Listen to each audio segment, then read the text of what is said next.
So, have you thought about Longmont, Colorado?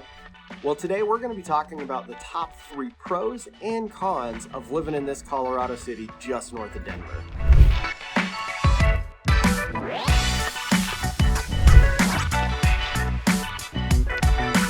Hey everybody, welcome back to the channel Living in Colorado. I am Joe Benjamin. I am a licensed real estate broker here in the state of Colorado. So if you need anything at all, visit me at greatlifecolorado.com or shoot me a message here or 720-807-7979. So if this is your first time on the channel, welcome. If not, hit that like and subscribe button wherever they are, and you'll be notified anytime I make a new video. So today we're just going to get right into it, and we're talking about the top 3 pros and cons of Longmont, Colorado. So Longmont, Colorado, where is it? So Longmont is going to be just due north of Denver, about 30 to 40 minutes. It's going to be south of Loveland and a little bit to the west of I-25. So just kind of northwest-ish of Denver. It's a really cool community. It's got a lot of history here, but it's one of those spots that's still got that great Colorado feel, amazing views of the mountains, and really easy access to most everything that you're going to want, whether that's going to be shooting back down into Denver, heading to Boulder or to Fort Collins, or even right up into the Rocky Mountains. It's easy to go east also, but I just don't know anybody who does. Anyway, but today we're going to be talking about some of the top things that make Longmont great and maybe not so great depending on how you look at it. So let's get right into it. The pros and cons of living in Longmont, Colorado. All right, pro number 1. Let's talk about the price point.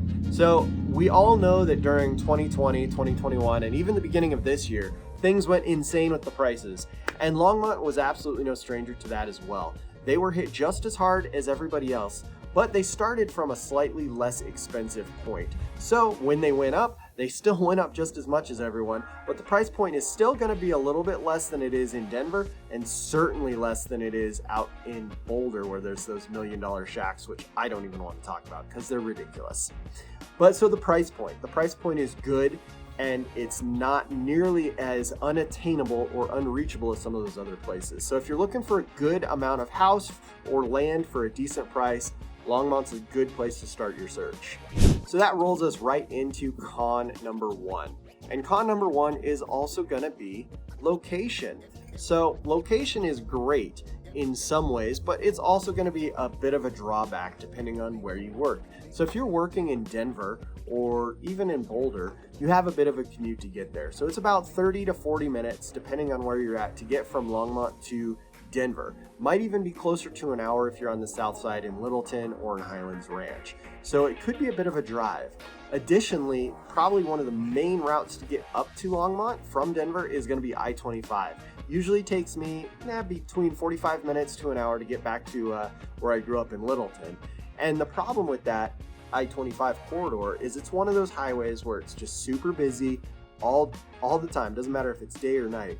And if anybody has a fender bender, it gets backed up for miles and it just comes out of nowhere. So it's really hard to predict when you're going to get smooth flow traffic or if it's just going to be bumper to bumper nightmare. So just something to consider. But if you're willing to make that commute, Longmont might be a great spot for you because you get to commute into town, but you're going to be able to just be really close to a lot of other things that are amazing. Shooting up to the college towns, all the parks and rec that are in the area, and a really easy drive into the mountains, specifically Rocky Mountain National Park from where you're at. And you're getting away from Denver. And in my opinion, I kind of like the open spaces a lot more than the buildings. So I like it up here way more than I do in town. All right, pro number 2. Yeah, this is pretty much a family-friendly area. And what I mean is right now I am sitting at the St. Vrain Greenway under a pavilion, and the St. Vrain Greenway is this huge bike path that follows the St. Vrain River. And this is one of just many things that are up here. There's tons of outdoor parks, bike paths, rec centers. They have probably within just a few miles of where I'm sitting, maybe 10 or 15 pumpkin patches. There's a sunflower farm, a lavender farm, all sorts of really fun stuff. So if you're into that type of thing, you're going to really enjoy living up here in Longmont. A lot of that just family friendly. Go out, pick a pumpkin, pick some sunflowers, go for a bike ride, go to a bike park. that type of stuff where you and your kids could go and do and just enjoy. So really, really family friendly. They've got amazing restaurants and tons of microbreweries. I'm a bit of a Colorado beer snob, and I love the fact that it doesn't matter where I'm at, I can probably drive 2 miles and find a new brewery and figure out what I like the best. It's a lot of fun, and it's just something that I didn't get in some of the other places that I lived. So, and the food is great everywhere. So can't complain about that one bit. So family friendly, a lot to do outdoors, and just because we're in Colorado, it is beautiful most of the time. So whether it's summer, winter, fall, you're gonna probably find at least a couple days a month where you can go outside and enjoy that beautiful Colorado sunshine. Now, con number 2, if you're someone who comes from a much more populated area and you like hitting the clubs or going out late and having that really expansive night scene, you're just not gonna find it here. This is one of those towns where even though it's got a very vibrant daytime culture, it's shutting down around 9-10 p.m. Even at some of the breweries and some of the bars. They might stay open a little later, but this is not one of those places where you're gonna find a really happening nightlife. That being said as well, it might not be the best single scene either, simply because that nightlife doesn't exist in the same capacity it does in other places.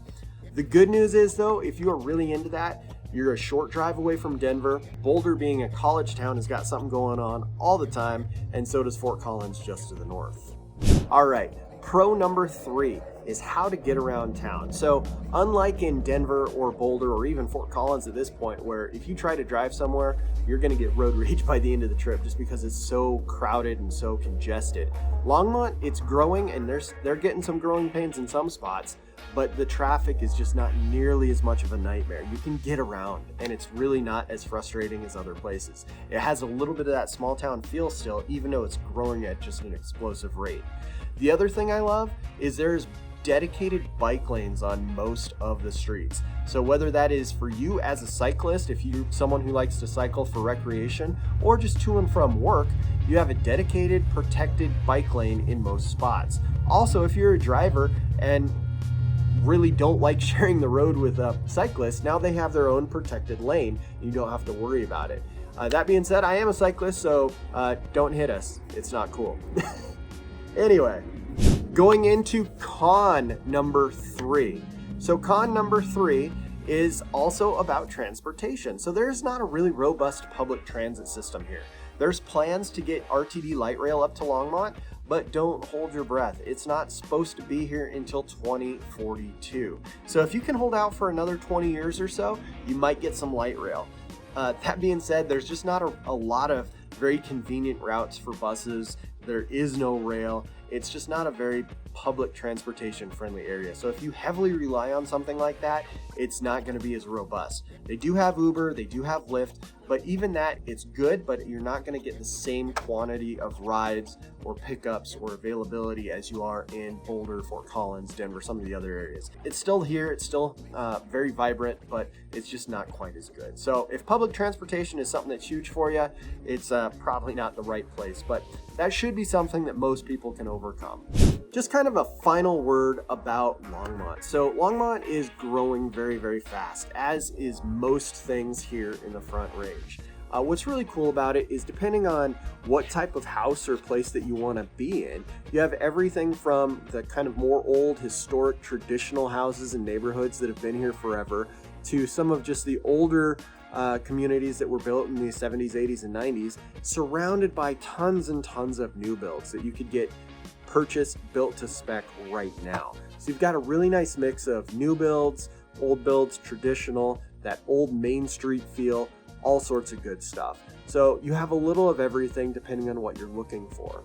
The great thing is because of all of the explosive growth this area is seeing, you're getting a ton of new infrastructure, being roads, rec centers, places to eat, places to shop, and you still have that old kind of central district as well, where you're going to get those more boutique restaurants, those breweries, those really nice shops, all of that stuff. Longmont has a little bit of everything. And what I was going to say is you're also a very short drive away from Boulder. So if you like that Colorado mountain college scene, Boulder, you just can't beat it. It's right up against the Flatirons. It is amazing. I'm a CSU guy. I love going to Fort Collins to watch my Rams play, and it is just up the road, and they've got a very vibrant nightlife, a lot of fun stuff to do, and really close to a lot of amazing recreation with Laurie State Park or Boulder Reservoir just down the road. Additionally, I mentioned it at the beginning of the video, but the price point. Right here, being situated between Fort Collins and Denver, it's just a little bit more affordable than living in Denver proper or Boulder proper, and you're still within arm's reach of everything that makes both of those areas amazing.